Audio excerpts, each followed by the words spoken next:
आचार्य उमास्वामी विरचित तत्वार्थसूत्र ग्रंथ. तत्वार्थसूत्र ग्रंथाची रचना आचरणी जीवाला पर्यायामध्ये अनंत सुखाची प्राप्ती होण्यासाठी व अनंत दुःखाचा नाश करण्यासाठी आचरणी मोक्षमार्ग तत्वासूत्र हा ग्रंथ लिहिला. तत्वासूत्र ग्रंथ लिहिण्याचा प्रयत्न एक श्रावकाने केला होता आणि त्या श्रावकाने सूत्र लिहिलं दर्शन, ज्ञान, चारित्र आणि मोक्षमार्ग. आणि ते श्रावकाने लिहून तो आपल्या व्यापारासाठी निघून गेला. मुनिराज त्यांच्याच घरी आहार पडगावण विधी झाली आणि आहार झाल्यानंतर महाराजांनी ते लिहिलेलं सूत्र पाहिलं. मग तिथे महाराजांनी त्याच्या पुढे सम्यक एवढं पद जोडलं आणि महाराज निघून गेले. मग तो व्यापारी नंतर दुपारी भोजनाच्या वेळेला घरी आला. बघतो तर काय आहे, सम्यक एक शब्द होता. पत्नीला विचारतो कोण लिहिलेला आहे. महाराजाला ते आहार झाला, त्यांनी वाचला आणि त्यांनी सम्यक शब्द लिहिला. मग त्या श्रावकाने काय विचार केला, आपण एक सूत्र लिहिताना चुकलो तर पूर्ण आपण कसं लिहिणार. म्हणून त्यांनी महाराजांना जाऊन विनंती केली. मग त्याच्या अनुरोधाने तत्वासूत्राची ग्रंथ रचना झाली. मग शिष्याने प्रश्न विचारला की अनंत सुखाची प्राप्ती आणि अनंत दुःखाचा अभाव याची प्राप्ती जीवाला कुठे होते. तर सांगितलं की मोक्षामध्ये प्राप्ती होते. किंवा जोपर्यंत जीव मोक्षाला जात नाही तोपर्यंत अव्याबाद अनंत अतिंद्रिय सुख प्राप्त होत नाही. अनंत सुख अरिहंतांना प्राप्त होतं. एकदेश सुख 4पासून 12पर्यंत एकदेश सुख आहे. पण पूर्ण अतिंद्रिय सुखाची प्राप्ती कुणाला होते, कुठे होते, तर मोक्ष प्राप्त जीवाला. मग मोक्ष जे आहे ते सुख आहे. आता मग मोक्षाचं स्वरूप सांगायला पाहिजे की नाही. ज्या ठिकाणी 8 कर्माचा नाश होतो, 8 गुणाची प्राप्ती होते, आत्मा लोकाच्या अग्रभागामध्ये जाऊन स्थित राहतो. मग हे सांगितलं का. मग काय केलं, मोक्ष हे साध्य आहे, कार्य आहे. तर त्या कार्याचं कारणाचा पहिले ज्ञान असणं आवश्यक आहे. तुम्हाला भोजन बनवायचं आहे, मग रोटली करणं हे कार्य आहे. मग ते रोटली करणं हे कार्य आहे. तर अगोदर ते कारणाला एका ठिकाणी जमवतो का नाही. पीठ घेतो, पात्र घेतो, पाणी घेतो, तवा आधी हे सगळे काय करतो. म्हणजे कार्य करायचं असेल तर कारणाची आवश्यकता आहे. तसं कार्य मोक्ष आहे. पण मोक्षामध्ये सुख आहे म्हटल्यानंतर मोक्षाचा अधिकार 10वा शेवटी लिहिला. पहिल्यांदा सांगितलं मोक्षात सुख आहे आणि तो अधिकार 10वा शेवटी लिहिला. मग पहिला अधिकारामध्ये सांगितलं काय, सम्यक दर्शन, ज्ञान, चारित्र आणि मोक्षमार्ग. मग शिष्याने प्रश्न विचारला सुख कुठं आहे. त्यांनी मार्गाचं वर्णन केलं. मग असं का, तर मग तिथे आचार्याने सांगितलं श्लोकवार्तिक सर्वार्थ आदी ग्रंथामध्ये राजवार्तिकमध्ये की मोक्ष जो आहे त्या मोक्षाबद्दल विवाद नाही. सर्व धर्मीयाचे लोक, ज्ञानेश्वर मोक्षाला गेले, तुकाराम मोक्षाला गेले, बुद्ध मोक्षाला गेले, येशू ख्रिस्त मोक्षाला गेले. मग मोक्ष मान्य आहे की नाही सर्वाला. म्हणजे जिथे मोक्ष सर्वाला मान्य आहे, ज्याच्यामध्ये विवाद नाही, म्हणून त्याला पहिल्यांदा गौण केलं. जे मोक्ष जे मानते आणि जे मोक्ष मानत नाही ते. कुठला मोक्ष, कुठला पुढचा भाऊ, मागटला भाऊ, आता दिसतो तेवढं खावा पिवा मजा करा निघून जावा. मग असे जे जीव आहेत ते मोक्ष मानत नाही. म्हणून मोक्षाबद्दल कुठेही विवाद नाही. म्हणून मोक्षाबद्दल चर्चा जोडली. सर्वाला भोजन करायचं आहे. मग भोजन करण्याच्या परिणामाबद्दल कुठे विरोध आहे का? नाही. पण भोजन करण्याची जी सामुग्री आहे तिथे विवाद आहे. म्हणून तिथे मोक्ष मार्गामध्ये विवाद आहे, मोक्षामध्ये विवाद नाही. म्हणून मुनी उमास्वामीने पहिल्यांदा मार्गामध्ये विरोध आहे म्हणून कारणाचं पहिले सूत्र लिहिलं. सम्यक दर्शन ज्ञान चारित्र आणि मोक्ष मार्ग. मग सम्यक दर्शन, सम्यक ज्ञान, सम्यक चारित्र हे कसं आहे? बहुवचन आहे आणि मार्ग एक वचन आहे. मग याचा अर्थ काय झाला? सम्यक दर्शन, सम्यक ज्ञान, सम्यक चारित्र हे बहुवचन म्हणजे या रत्नत्रयाची प्राप्ती एक वचन, एक आत्म्याच्या आश्रयाने होते. म्हणून मग तिथे सम्यक दर्शनाच्या प्राप्तीचा शुद्ध आत्माही सांगितला आणि सम्यक दर्शन ज्ञान चारित्राची प्राप्ती होते. मग यामध्ये इथं पंढरपूरला यात्रा असते वर्षातून 3 वेळेला. ते भाविक जातात का नाही? आपल्या शिळ्या भाकरी याची जे असेल घेतात, रस्त्यात जाताना जे कोण देतात, नसेल तर तसंच जातात. मग त्यांचा मार्ग काय झाला? एक श्रद्धा. काही लोकांचं कार्य क्रिया करत राहणे. कोण फक्त श्रद्धा मानतो, कोण फक्त ज्ञानच मानतो, कोण फक्त क्रिया मानतो. हे 3 वेगळे वेगळे मानले. पण हे 3 वेगळे नाहीत, तिन्ही मिळून एक आहे. म्हणजे मार्गामध्ये विवाद आहे. कोण श्रद्धा आणि ज्ञान मानतो, कोण श्रद्धा आणि चारित्र मानतो, कोण ज्ञान आणि चारित्र मानतो, ज्ञान आणि श्रद्धा मानतो. मग कोण एक एक मानतात, कोण 2-2 मानतात. मग अशा सगळ्याच्या विचाराचं खंडन करण्यासाठी मार्गामध्ये विवाद आहे, मोक्षामध्ये विवाद नाही. म्हणून मोक्ष मार्गाचं सूत्र पहिल्यांदा लिहिलं. मग तिथे सम्यक दर्शन, ज्ञान, चारित्र आणि मोक्ष मार्ग आहे. हे तिन्हीची जिथे एकता आहे तिथे मोक्ष मार्ग आहे. आणि जिथे मोक्ष मार्ग आहे तिथे नियमाने मोक्ष मिळणार आहे. आपण सगळेजण घरनं निघालो. कशासाठी निघालो? म्हणजे साध्य आपलं काय आहे? मंदिरमध्ये येणे.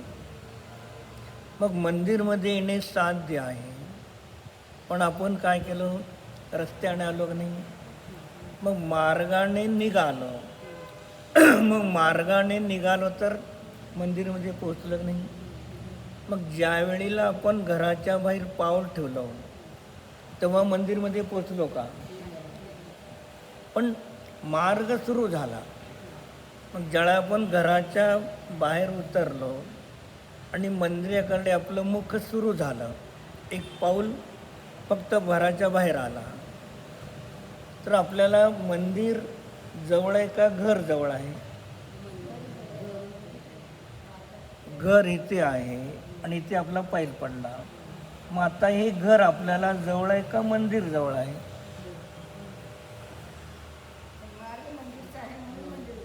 म्हणजे काय आहे? आत्ता तुमचं पाठ घराकडे आहे पण दूर आहे, जवळ असून सुद्धा दूर आहे. आणि तो मुख आता मंदिरकडे आहे पण दूर असून सुद्धा जवळ आहे. या अपेक्षेने पण आम्ही तिथे लगेच मोडलो तर तशीच उदाहरण ते घ्यायचं नाही, उलटं. म्हणजे ज्या वेळेला उदाहरणामध्ये जे आपल्याला मुख्य त्याची अपेक्षा घ्या सांगितलं. कन्या चंद्रमुखी आहे. आता चंद्रमुखी आहे म्हणजे त्यातलं काय घ्यायचं आहे? त्याच्यातलं काय घ्यायचं आहे? चंद्रमुखी कन्यामधलं काय घ्यायचं आहे? दोन मुख्य, एक गौरवर्ण किंवा गोल चेहरा, दोन्हीमधलं एक. मग आता चंद्रमुखी कन्या, चंद्र गोल आहे, त्याचं कन्याचा चेहरा गोल आहे. चंद्र गौर वर्णाचा आहे, त्याचा वर्ण गौण आहे. बरोबर, एवढंच साम्य बघायचं का तो प्रतीचं पण पौर्णिमेपर्यंत कमी कमी जो वाढत जातं ते बघायचं का? ते येतं ना? नाही, इथंच आपण उद्याच्याला तुमच्याकडनं आम्हाला ऐकायचं आहे ते घ्या, पुढचे घ्यायचं आहे. कारण उद्या आम्ही संलग्न करताना आम्हाला उपदेश तुम्ही द्यायला पाहिजे ना. ऐकला तर देचाल उपदेश. मग आता तो चंद्र उगवतो, मावळतो, इकडे तिकडे जातो, हे सगळे गुणधर्म बघायचे आहेत का कन्यामध्ये? नाही. ते उदाहरणामध्ये जे आपल्याला दाखवायचं आहे तेवढंच पहा. बाकीची त्या ठिकाणी मुख्यतः मग तसं इथं आहे. सम्यक दर्शन, ज्ञान, चारित्र्य, मोक्ष मार्गाची सुरुवात झाली. मग सुरुवात झाली तर निमाणे तो पोचणार. पण घरनं निघालो 10, 15, 20 मिनिटात पोचलं का नाही? मग काळ लागेल तसा. पण मूग तिकडं झालं की पोचणार. म्हणून तिथे सम्यक दर्शन, ज्ञान, चारित्र्य हा तिन्ही मोक्षाचा मार्ग आहे. एक एक नाही किंवा दोन दोन नाही. हे आचार्यांनी पहिल्या सूत्रामध्ये सूत्र लिहिलं. मग शिष्याने प्रश्न काय विचारला की आचार्य भगवान, तुम्ही सम्यक दर्शन, ज्ञान, चारित्र्य, मोक्षाचा मार्ग सांगितला. हे आता आम्हाला ज्ञान झालं, श्रद्धा झालं, आम्ही ऐकलो, चारित्र्य झालं, शुभ भाव झाले, ते श्रद्धा पण झाली, ज्ञान पण झालं आणि चारित्र्य पण झालेलं आहे. 5 इंद्रियाच्या विषयाला भोगाचे भाव आहेत का? पाप नाही, म्हणजे पुण्य आहे. मग पुण्य शुभ भावानेच बांधतं, अशुभ भावाने बांधत नाही. ते चारित्र्यामध्ये शुभ भाव आहे, ज्ञानामध्ये निर्णय आहे आणि श्रद्धा हा तिन्ही मिळून मोक्ष मार्ग आहे. श्रद्धा, ज्ञान, चारित्र्य आम्हाला आहे, हे मान्य आहे. मग परत प्रश्न काय विचारला आचार्याने शिष्याने? सम्यक दर्शन, ज्ञान, चारित्र्य, मोक्ष मार्ग आहे, हे मान्य आहे. पण जे सम्यक दर्शन, पहिल्या सूत्रामध्ये जे सम्यक दर्शन आहे, त्या सम्यक दर्शनाची प्राप्ती मला कशी होणार किंवा जीवाला कशी होणार, आता तिथे शिष्याने पहिल्या सूत्रामध्ये 3 पदापैकी पहिला पद सम्यक दर्शन. मग याची प्राप्ती कशी होणार अशी तिथे शिष्याने प्रश्न विचारला. तेव्हा तिथे काय झालं? दुसरं सूत्र लिहिलं गेलं. कोणतं सूत्र लिहिलं गेलं? तत्वार्थ श्रद्धानम सम्यक दर्शन. मग तत्वार्थ श्रद्धान सम्यक दर्शन हे सांगितलं तर तिथे काय सांगितलं आचार्यांनी? सम्यक दर्शन म्हणजे श्रद्धा तुमची सम्यक केव्हा होईल, कशी होईल, कशी होईल, केव्हा होणार आहे? तत्वार्थाचं श्रद्धान झाल्यानंतर. आता मग तत्वार्थ श्रद्धान मध्ये काय सांगितलं आचार्यांनी? नाही, तत्वार्थ श्रद्धानाने सम्यक दर्शन होणार, बरोबर, हे सामान्य सूत्राचा अर्थ. पण जे सम्यक दर्शन होणार आहे तत्वार्थाच्या श्रद्धानाने होणार आहे. पण त्या सम्यक दर्शनाच्या तत्वार्थ श्रद्धान हे जे आहे ते मिथ्या एकांत, मिथ्या अनेकांत वस्तूच्या श्रद्धानाने सम्यक दर्शन होणार आहे का सम्यक अनेकांतात्मक वस्तूच्या श्रद्धानाने सम्यक दर्शन होणार आहे? अनेकांत कसं म्हणून? सम्यक अनेकांतात्मक वस्तूच्या श्रद्धानाने सम्यक दर्शन होणार.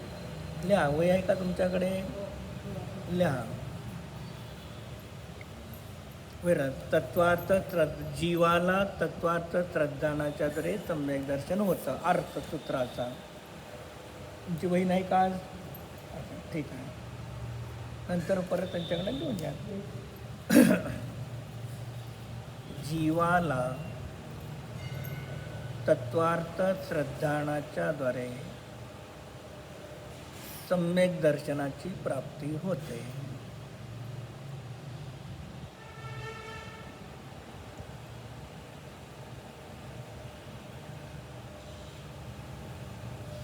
त्याला अनुमान वाक्य केलं तर काय होईल? जीव झाला पक्ष, जीवाच्या खाली लिहा पक्ष. सम्यक दर्शन साध्य, साध्य म्हणा फळ म्हणा. आणि कारण साधन तत्वार्थ श्रद्धान हे साधन झालं. तर या अपेक्षेने काय करायचं? सूत्राला गाथेला अनुमान वाक्यामध्ये बसवायचं. ते लगेच आपल्याला त्याचा प्रश्न सुटतो, कुठे जंबल राहत नाही. मग आता त्यामध्ये आता जीवाला गौण करा, फळाला गौण करा.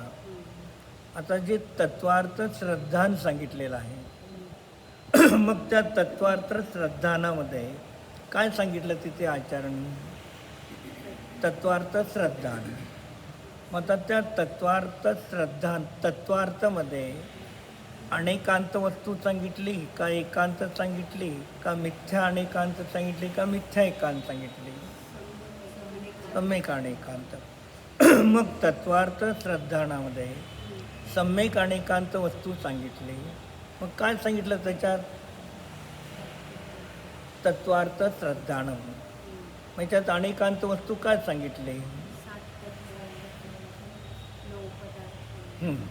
आणि 7 तत्व 9 पदार्थ. मग हे काय आहे? तत्व आहेत का अर्थ आहेत?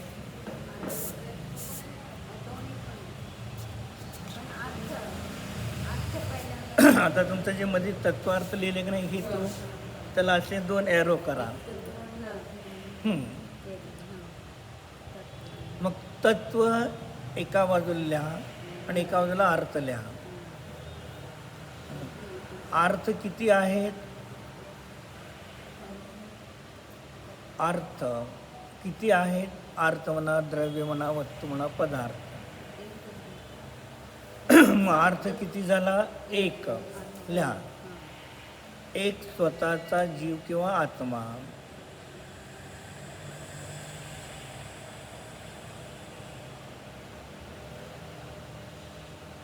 त्यालाच खाली नित्य म्हणून लिहा.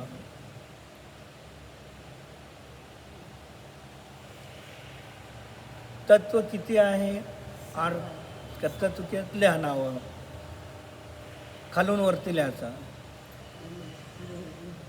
वरून खाली लिहायचं नाही. जीव अजीव आस्त्र बन संवर निर् मोक्ष. आपण बोलताना वरती बोलतो का खाली खाली जातो? परिणाम हमेशा ऊर्ध्वप्रची असतात, म्हणून खाली लिहायचं. भले लिहिताना आपल्याला सवय जीव अजीव, पण लिहिताना असं लिहायचं. जीव अजीव खाल्लं, जीव अजीव आस्त्र बन संवर निर्द्र मोक्ष. मग आता वरती जर 2 ठेवले, पुण्य आणि पाप, तर काय झाले? 9 पदार्थ. ते पण लिहा वरती, त्याच्यावरती पुण्य आणि पाप लिहा. आणि समजा पुण्य पाप नाही लिहिलं तर आश्रव आणि बंध आहे, तिथे पुण्य आणि पाप त्याच्यात गर्भित झालेला आहे. तर परत तुम्हाला पुण्य पाप वेगळं सांगण्याची आवश्यकता नाही. कारण आश्रवामध्ये पुण्याश्रव पापाश्रव, बंधामध्ये पुण्यबंध आणि पापबंध. जे आश्रव बंधामध्ये ते आलेले आहेत. पण अज्ञानी शिष्याला, विस्तारूपी शिष्याला किंवा अन्य लोकाला, अन्य मताला समजून सांगण्यासाठी पुण्य पाप वेगळं सांगावं लागलं. आश्रवबंध तर आम्हाला मान्य आहे, पण पुण्य पाप कुठे म्हणतो अज्ञानी. मग त्याला सांगण्यासाठी पुण्य पाप एक वेगळं स्वतंत्र सांगावं लागलं. मग किंवा कधी अन्य वेळेला म्हणतो अन्य मतावलंबी, तुम्ही 7 तत्व सांगितलं पण पुण्य पाप तुम्ही सांगितलं नाही.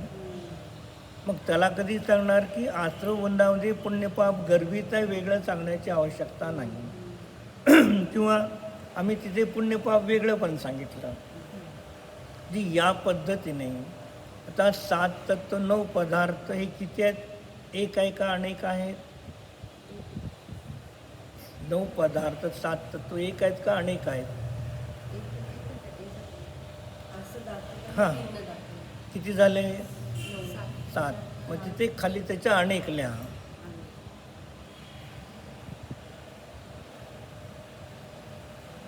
आणि ते अर्थाला एक लिहिलं की नाही? मग एकच्या विरुद्ध अनेक, अनेकच्या विरुद्ध एक, नित्याच्या विरुद्ध अनित्य, अनित्याच्या विरुद्ध नित्य, सामान्याच्या विरुद्ध विशेष आणि विशेषाच्या विरुद्ध सामान्य. मासी अनेकांतात्मक वस्तू झाली की नाही? एक. जे अनेकांतात्मक वस्तूच्या श्रद्धानाचं नाव सम्यक दर्शन आहे. जे वस्तू झाली आणि एक आत्मा. कारण नित्य अनित्य, अर्थ नित्य झाला आणि 7 तत्व अनित्य आहे. तो नित्याच्या विरुद्ध अनित्य, अनित्या विरुद्ध परस्पर विरुद्ध नाही. 7 तत्व विशेष आहे, आत्मा एक सामान्य आहे. ते 7 तत्व अभावरूप आहे, अर्थ भावरूप आहे. जे भाव अभाव म्हणा, नित्य अनित्य म्हणा, सामान्य विशेष म्हणा, धर्मी धर्म म्हणा, भेद अभेद म्हणा, जे परस्पर विरोधी 2 धर्म आहेत ते सगळे याच्यामध्ये गर्भित झाले. याचाच अर्थ काय झाला? पहिल्या सूत्रामधलं जे सम्यक दर्शन आहे ते सम्यक दर्शन कसं प्राप्त होणार? तत्वार्थाच्या श्रद्धानाच्या द्वारे. हे तिथे आचरणे दुसरं सूत्र असं निघालं. मग तिथे शिष्याने प्रश्न विचारला, मग हे सम्यक दर्शन तत्वार्थ श्रद्धानाच्या द्वारे होतं. मग हे सम्यक दर्शन जीवाला प्राप्त होताना उपदेशाच्या द्वारेच प्राप्त होतं का बिगर उपदेशाच्या द्वारे प्राप्त होतं? असा शिष्याने प्रश्न विचारला.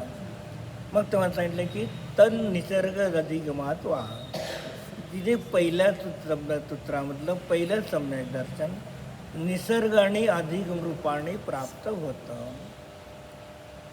हे निग्रहस्तोत्र कसे तयार झाले? हे श्लोक वार्तिक राजवार्तिक म्हणजे सगळं स्पष्टीकरण मोठ्या ग्रंथात केलेलं आहे, खालच्यात नाही. मग ते ग्रंथ आम्ही वाचल्यामुळे एवढं स्पष्टीकरण करता येतं. आणि ते जर ग्रंथ वाचलं तर स्पष्टीकरण करता येत नाही. मग तिथे कायला सम्यक दर्शन निसर्ग आणि अधिगम रूपाने होतं. मग आता 7 तत्वाचं श्रद्धान, मग ते निसर्ग आणि अधिगम. निसर्ग कुणाला म्हणणार, अधिगम कुणाला म्हणणार? दुसऱ्याच्या उपदेशाविना वर्तमानमध्ये जे सम्यक दर्शन प्राप्त झालं त्याला निसर्गच म्हणतात. सिंह, वाघ, हत्ती यांचे जन्मलेले बछडे जन्मलेला पळतात का नाही? त्यांना कोण शिकवतं का? निसर्ग. आपले मुलं झाले ते रांगतात करतात, नंतर त्याला असं चाल उपदेशाने द्वारे. महिला म्हणलं की दुसऱ्याच्या उपदेशाच्या द्वारे आणि दुसऱ्याच्या उपदेशाच्या न द्वारे. मग याचा अर्थ काय झाला? सम्यक दर्शन निसर्ग आणि अधिगम आहे. मग अधिगम हा शब्द श्रद्धेसाठी आहे का ज्ञानासाठी का चारित्र्यासाठी? ज्ञानासाठी आहे. हां, म्हणून मग तिथे सांगितलं निसर्ग सम्यक दर्शन असो, अधिगम सम्यक दर्शन असो, ज्ञानपूर्वकच होतं. निसर्ग सम्यक दर्शन, अधिगम सम्यक दर्शन ज्ञानपूर्वक होतं. याचा अर्थ काय झाला? अधिगम म्हणजे ज्ञान. मग निसर्ग सम्यक दर्शनाची उत्पत्ती, अधिगम सम्यक दर्शनाच्या उत्पत्ती. आता लिहा परत. विषय, साधन आणि फळ. विषय, साधन, इकडे विषयमध्ये साधन अंतर तोडून आणि फळ. तर विषयाच्या खाली निज ध्रुव शुद्ध आत्मा.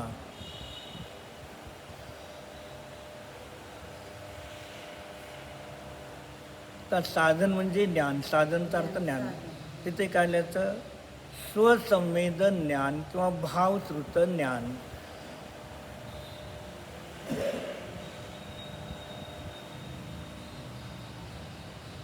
मग त्या स्वसंवेदन भावश्रुत ज्ञानाच्या जरी शुद्ध आत्म्याला जाणलं तेव्हा इथे फळामध्ये निसर्ग आणि अधिगमत सम्यक दर्शनाची उत्पत्ती झाली.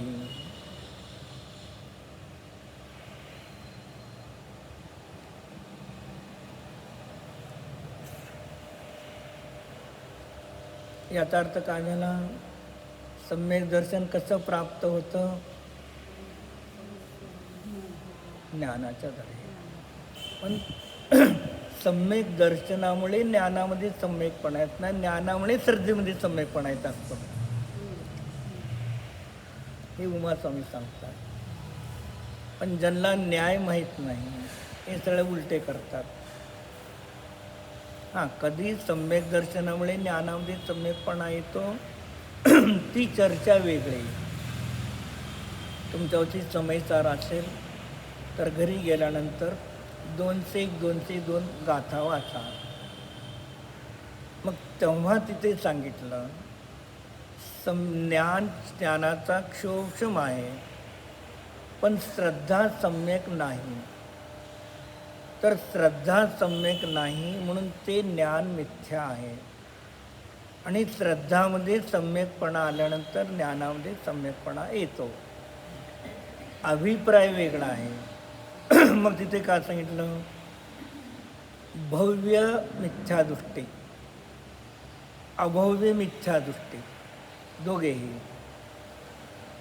ते दोघेही मिथ्यादृष्टी आहेत. आणि मुनी लिंग धारण केलेलं आहे. 11 अंग 9 पूर्वाचे पाठी आहेत. ज्ञानाचा क्षोभक्षम आहे. मुनी आहेत. बहिरंगामध्ये षटकायिक जीवाची विराधना करत नाही, चारित्र्याचं पालन करतात. मग त्यांना श्रद्धा आहे का नाही? मुनी झाले म्हणजे बिगर श्रद्धेशिवाय झाले का? म्हणजे देवगुरु शास्त्राची श्रद्धा आहे.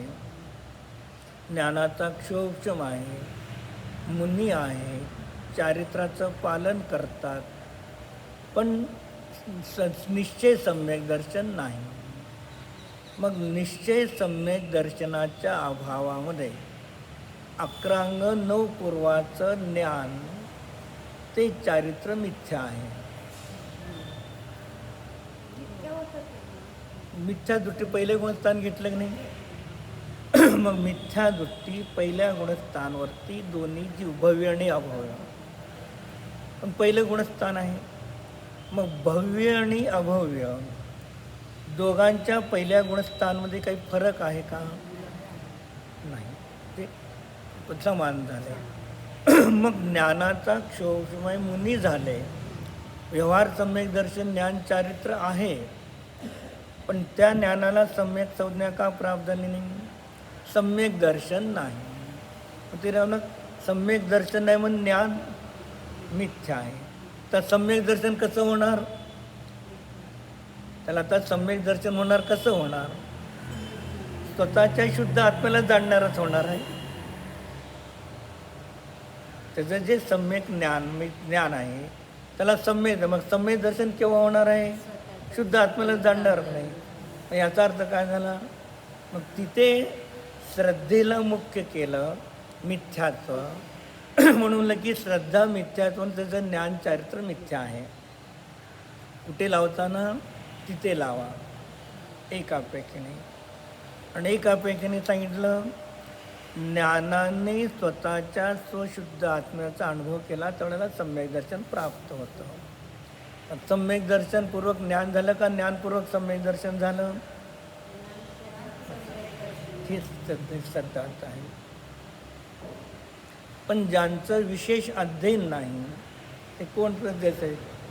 का म्हणतो ना आपण, घोडा हातामध्ये आहे, मैदान खुल्लं आहे, जाऊ दे कुठेपर्यंत जायचं तिथं. मग त्याचं अज्ञानीचं चाललं वगैरे पळतेच. पण आचार्यांचा भाव काय आहे काय सांगा तुम्ही. म्हणून आचार्यांनीच सांगितलं की निसर्ग आणि अधिगम सम्यक दर्शनी प्राप्त होतं तर ज्ञानाच्या जरी स्वतःच्या शुद्ध आत्म्याला जाणल्यानंतरच होतं. याचा अर्थ काय झाला, ज्ञानपूर्वक श्रद्धा होते, ज्ञानाशिवाय श्रद्धा होत नाही. मुलगा आहे ना तुमचा, नाही मग ठीक आहे, उदाहरण सांग. समजा एखाद्या मुलगा आहे किंवा मुलगी आहे, तिचा विवाह करायचा आहे, विचारलं कसा पण अमुक अमुक असा मुलगा असेल तर मला चालेल.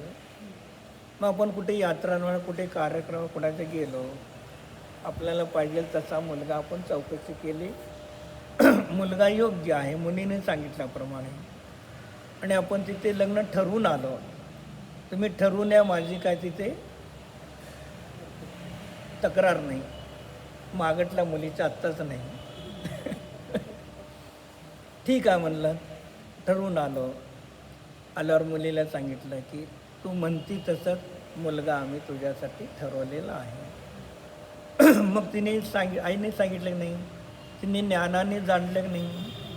आता आई म्हटली त्या मुलाचं तू श्रद्धान कर. एक आईच्या सांगण्याने श्रद्धान केलं की नाही, केलं. पण ते श्रद्धान खरं का खोटं,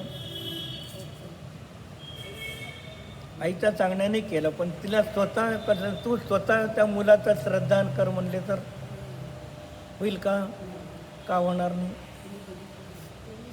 मुलाला बघितलं म्हणजे मुलाचं ज्ञान केलं, त्यामुळे श्रद्धा आईने सांगितली म्हणून म्हटले गेले, पण ती श्रद्धा नाही. मग आता आईला पण माहीत आहे मुलीपेक्षा आई 4 उन्हाळी पावसाळी जास्त पाहिलं. मग तिने येताना मोबाईलमध्ये फोटो काढून आणला आत्ताच्या माझ्या, तिला दाखवलं. मग तिने काय केलं, जाणलं ज्ञानाने. मग हा आपला पती आहे, ज्ञानाने जाणलं, त्याच वेळेला श्रद्धेने स्वीकार केले की नाही हाच माझा पती आहे. बदलले केव्हा श्रद्धा, ज्ञानपूर्वक पदार्थाला जाण चालतं.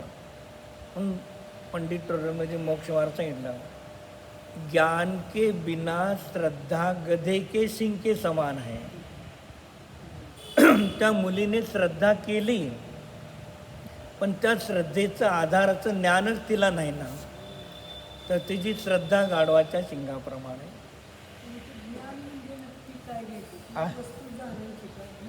विचार समजा आता तुमच्या कुटुंबात कोण लोक, किती लोक आहेत तुमच्या,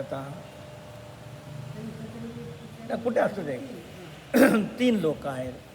मग आता तुम्हाला तुमच्या कुटुंबातल्या एखाद्या व्यक्तीचं जाणंच आहे, मग ती व्यक्ती तुमच्या जवळ पाहिजे का, नाही. तुम्ही ज्ञानामध्ये ज्या व्यक्तीचा विचार केला त्याचं ज्ञान खरं आहे की नाही. मग आता तिथे जाण्याचा याचा अर्थ काय, त्या व्यक्तीला ज्ञानाचा जरी आपण विचार केला, मग ज्ञानाचा जरी विचार करणे याचं नाव जाणणे, त्याचंच नाव श्रद्धा नाही. तसं आपला मग मुलगी आहे म्हणा, मुलगी आहे, मुलगा आहे, मग तुम्ही काय केलं, आपल्या ज्ञानाचा विषय त्यांना बनवला. मग ते ज्ञान तुमचं मग ज्यांना तुम्ही जाणलं त्याच व्यक्तीला जाणलं तर ते खोटं आहे का. मग तिथे काय, मी मुलीला जाणलं हे माझं ज्ञान सत्य आहे. तसं मी ज्ञान आनंदस्वरूप आत्मा आहे, अमूर्तिक आहे. मग मी ज्ञान आनंदस्वरूप शुद्ध आत्मा आहे. एवढा जो विचार करणे, तिथे जाणण्याचं का पाहायचं नाही. अशा प्रकारचे जसं आत्म्याचं त्रिकालवरती शुद्ध स्वरूप आहे, तसं ज्ञानाचा जरी विचार करणे त्याचा अनुभव. बस तिथे काय बघायचं आहे, पाहायचं आहे असं नाही. तिथे ज्या विषयाचा विचार केला त्या विषयाचा अनुभव, बस तेवढं. मग तिथेही शुद्ध आत्म्याला ज्ञानाने जाणलं, तेव्हा ज्ञानामध्ये जसा विषय आहे तसा जाणला, म्हणून श्रद्धेने त्याला स्वीकार केलं. मग याचा अर्थ काय झाला, ज्ञानपूर्वक श्रद्धा होतं, ते श्रद्धापूर्वक ज्ञान होत नसतं. इथे आणि 102 गाथेमध्ये तिथे श्रद्धा नाही म्हणून तिथे श्रद्धेपूर्वक ज्ञान सम्यक होतं. जे आचार्यांच्या अभिप्रायाला अनुसरून मंगल ज्ञान करून घ्यायचं पवित्र. नाहीतर अमंगल ज्ञान तर अनेक वेळे झालं अनेक भावात. अमंगल ज्ञान देणारे लोक भरपूर आहेत जगात, पण अमंगलमध्ये सुद्धा आपलं मंगलपणा टिकून ठेवायचं आपल्या अधीन आहे. झालं. तिसरं सूत्र कशासाठी निघालं? ते सम्यक दर्शन कोणत्या वस्तूला लक्ष केल्यानंतर प्राप्त होणार? तर अनेकांत वस्तूचं श्रद्धानातना सम्यक दर्शन. मग अनेकांतात्मक वस्तूचं श्रद्धान निर्णय ज्ञान करणार का श्रद्धान करणार? मग ज्ञानाने मी शुद्ध आत्मा आहे असती आणि रागादी परिणाम माझ्या आत्म्यामध्ये नाही नसते. मग असा असती नास्ती मी शुद्ध आत्मा आहे त्याला ज्ञानाने जाणलं, म्हणजे अनेकांतात्म वस्तूला ज्ञानाने जाणलं, तेव्हा श्रद्धेमध्ये अनेकांत वस्तूचं श्रद्धान झालं. किती सोपं आहे, सरळ, काहीही अवघड नाही. आचरणी ग्रंथ सामान्य जीवाला कठीण होण्यासाठी लिहिले का सोपे लिहिले? आणि आपण काय म्हणत असतो? आपण पण मला सांगणारा व्यक्ती पण तेच सांगू लागला, कठीण आहे कठीण आहे कठीण आहे. तर मग कठीण होत तर आचार लिहिण्याची काय जरूरत आहे? स्वयंपाक करणे कठीण आहे कठीण आहे तुमच्या बहिणी सांगितलं तर तुम्ही आयुष्यात कधी करणारच नाही. आईने का बहिणी करा सरळ आहे सोपं आहे. नाही पहिल्यांदा पीठ तिंबाचं, हात चिकट होतात घाण होतात, मला नको. आपण तर बसा, मग येताना बाहेरनं डब्बे आणा, खावा आणि राहावा. मग हात तुम्हाला मळले पाहिजे, पिळले पाहिजे, साफ केलं पाहिजे, पहिली प्रक्रिया केली पाहिजे की नाही? हात न घाण होता मुलींना स्वयंपाक पाहिजे. त्यांना पीठ कालवायचं म्हणलं तर नको वाटतं, हे काय किळस येतं. मग तेच आईने केलं तर चालतं आहे, पण स्वतः करून मग तसंही ते आचार्य सांगितलं की तिथे सुद्धा सांगितलं की ज्ञानपूर्वकच अनेकांत वस्तूला जाणल्यानंतर सम्यक दर्शन होतं. पण त्या तुम्ही कोण आहात? स्त्री आहात. पुरुष आहेत का? जी स्त्री आहे हे असते, पुरुष नाही नसते. परस्पर विरोधी दोन धर्म झाले की नाही? स्थूल रूपाने काय करतं? परस्पर विरोधी दोन धर्म एका वस्तूमध्ये एका वेळेला असणे, त्याला अनेकांत. आता आपण बाहेर जर बघितलं तर काय आहे? बाहेर प्रकाश आहे, काय नाही? परस्पर विरोधी दोन आहे आणि नाही दोन्ही आहेत का नाही? तसं प्रत्येक ठिकाणी डोळा आहे, नाक कान जीव आहे का? प्रत्येक इंद्रिय कसे आहेत? अनेकांत आहेत नाही. या पद्धतीने आपण लावून घ्यायचं. खिचडी केली, डाळ आणि तांदूळ एका ठिकाणी आहेत, दोन्ही एक आहेत का? वेगळे आहेत का नाही?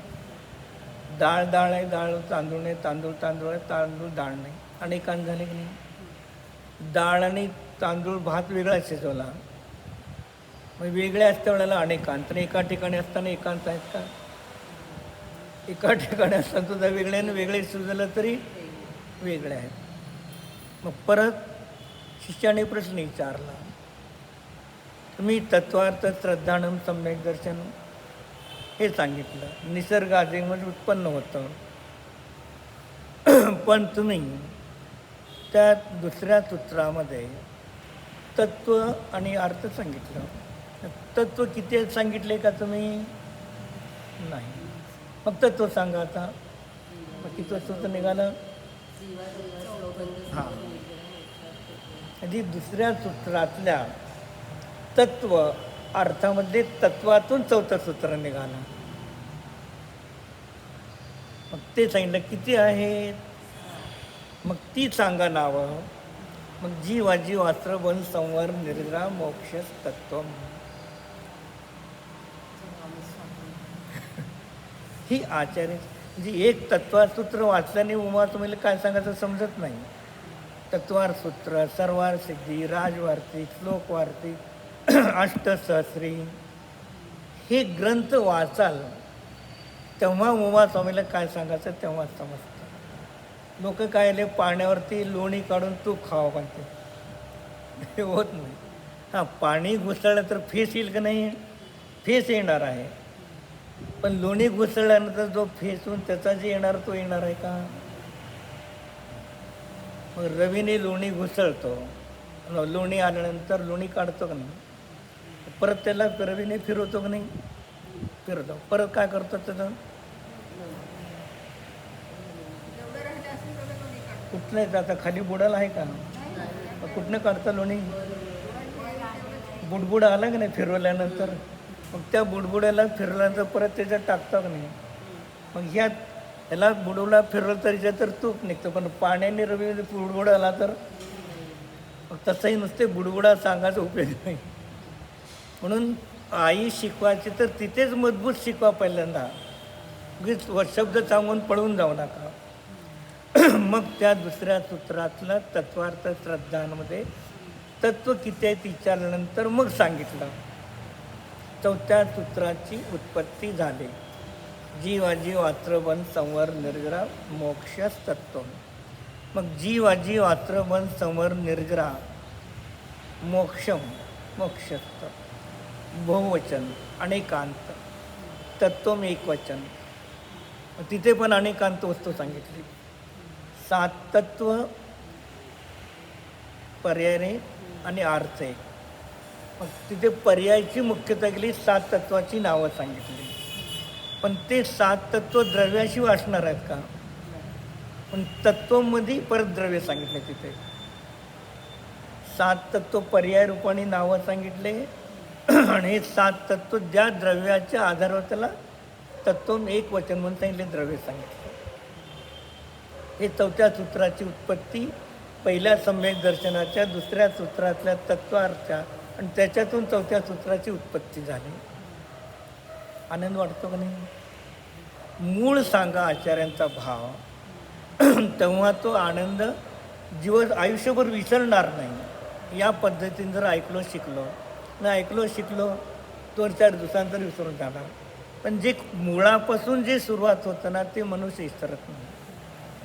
आता 5वं सूत्र कोणतं आहे? मग काय सांगितलं? नाम स्थापना द्रव्यभाव तस्तन्यासा. मग काय सूत्र काय सांगितलं? हे कशासाठी लिहिलं सूत्र? निक्षेप. बरोबर. मग कोणत्या निक्षेपाची चर्चा करायची?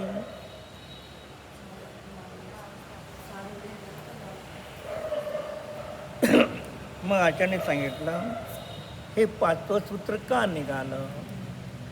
मग शिष्याने विचारला प्रश्न, हे निक्षेप आहे, नाम स्थापना द्रव्यभाव, मग ही कुणाची चर्चा करता?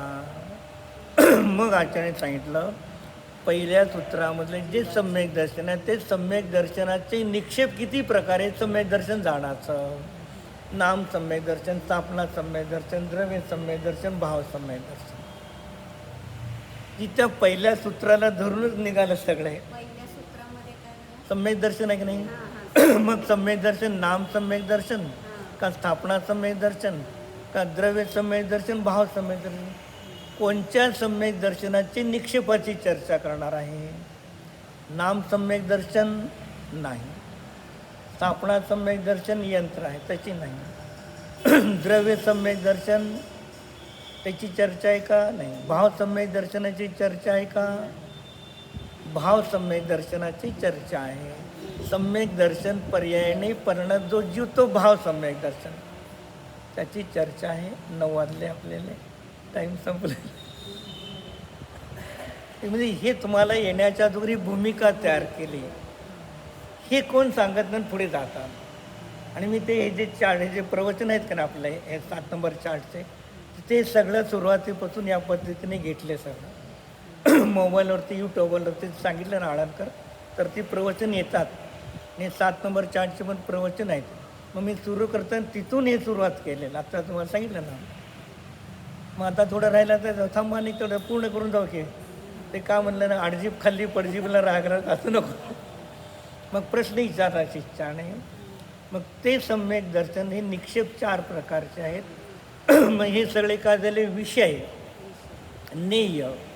मग याला कोणाच्या द्वारे जाणलं जाणार? या नेयाला प्रमाणनयाच्या द्वारे जाणलं जाणार. मग तेव्हा ते 6व्या सूत्राची तिथे उत्पत्ती झाली. म्हणजे या नेयाला, या विषयाला, या प्रमेयाला, या ध्येयाला कोण प्रकाशित करतं? प्रमाणाने नयज्ञान पर्याय. ती आपली बाकी चर्चा दररोज चाललीच. जे भेद प्रभेद या एका सूत्रामधून म्हणजे उमास्वामी आचार्यांच्या एक पहिलं सूत्र, पहिल्या सूत्रातलं सम्यक दर्शन, आणि त्या एक सम्यक दर्शनावरती एक एक ग्रंथ बनलेत. एक एक प्रमाणावरती एक एक ग्रंथ बनलेत, नयावरती एक एक ग्रंथ बनलेत.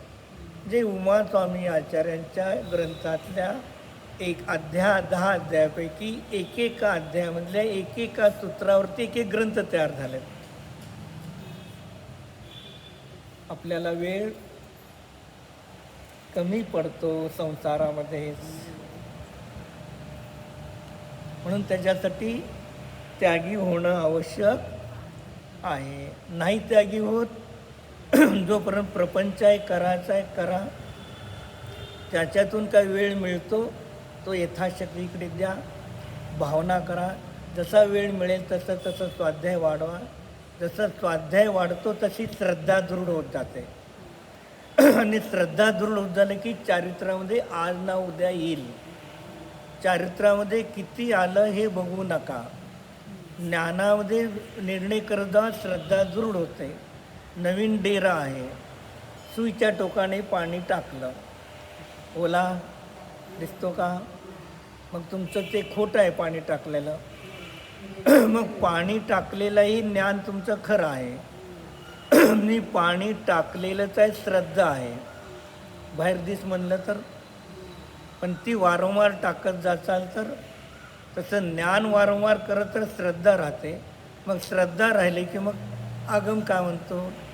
तुमचे अंतरंगामध्ये ज्या पदार्थाबद्दल राग सुटलेला असेल तर सोडा.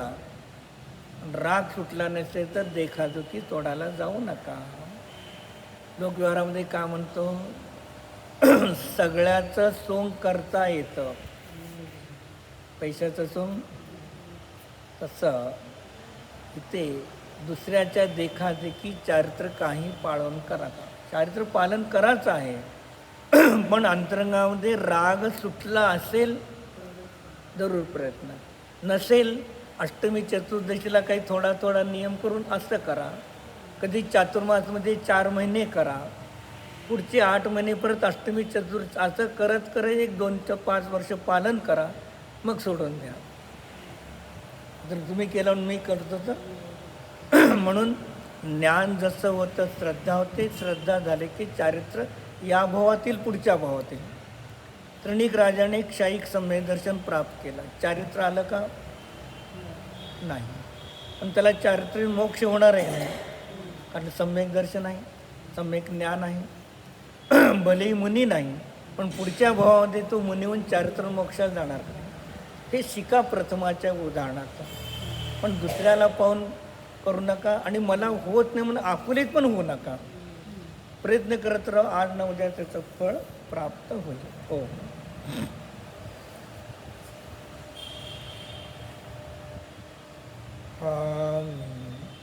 ते स्वयंसिद्ध ज्ञान आनंद स्वरूप निज शुद्धात्म द्रव्य आहे. निश्चय रत्नत्रय स्वरूप आहे. तत्वार्थ श्रद्धान स्वरूप अनेकांतात्मक शुद्ध आत्मा आहे. निसर्ग अधिगमज सम्यक दर्शनाचा विषय मी शुद्ध आत्मा अनेकांतात्मक स्वरूप आहे. हा मी 7 तत्व पर्याय रूप आहे. या 7 तत्व ज्या द्रव्याच्या आत्म्याच्या आधारे प्रगट झालेले आहे तो अर्थ, तो आत्मा ही मीच आहे. सम्यक दर्शनाचा विषय निक्षेप निज शुद्ध आत्माच आहे. म्हणून हे सर्व सूत्र माझ्या स्वतःच्या द्रव्याच्या पर्यायाच्या अपेक्षेनेच आहे, अन्य दुसऱ्याच्या अपेक्षेने नाहीतच. ओम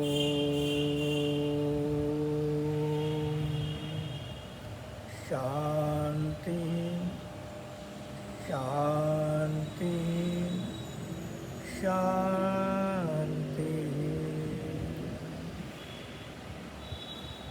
विसर्ज. नमो अरिहंताण, नमो सिद्धाणं, नमो आर्याण, नमो वज्रायाण, नमो लोहि सवताण.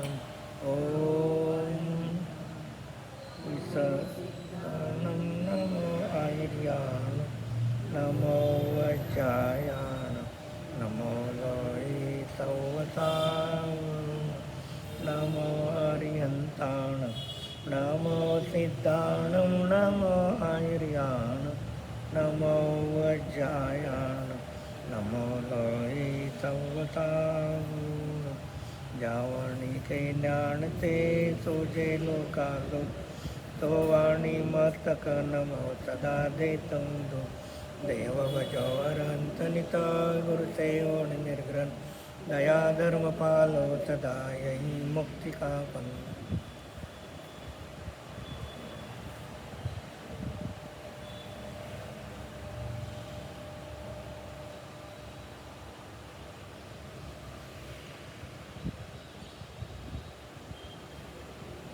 सिद्धांत शास्त्र की जय.